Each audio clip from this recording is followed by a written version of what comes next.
The DURApulse GS30 AC drives from Automation Direct have a wide range of option cards.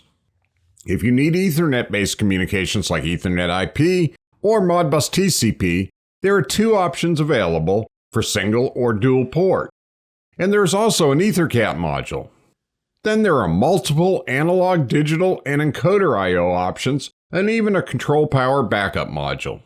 The GS30 supports installation of up to 2 cards at a time.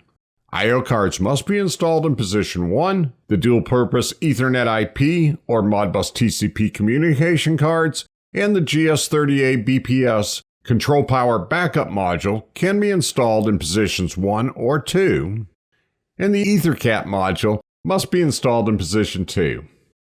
This means you can have one COM card and one I/O card installed, or the GS30A BPS, and either a COM card or an I/O card.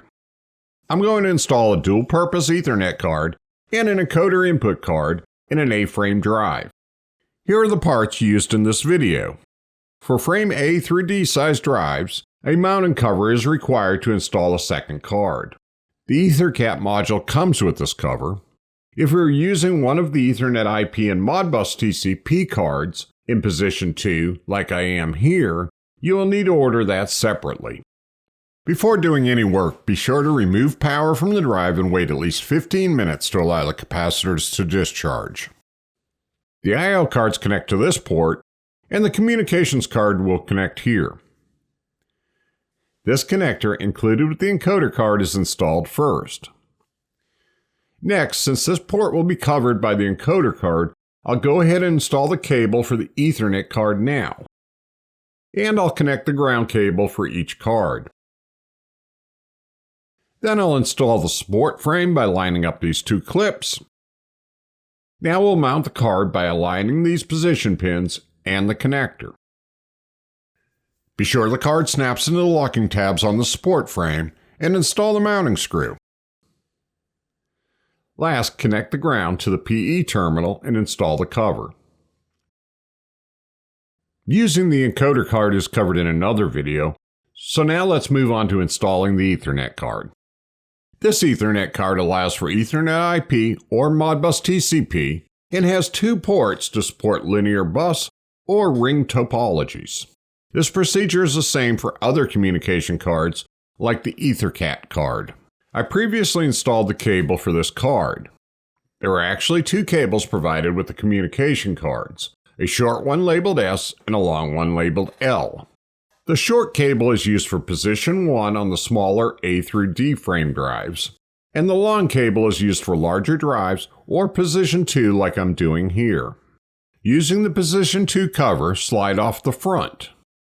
The card is installed from the back at an angle, like so.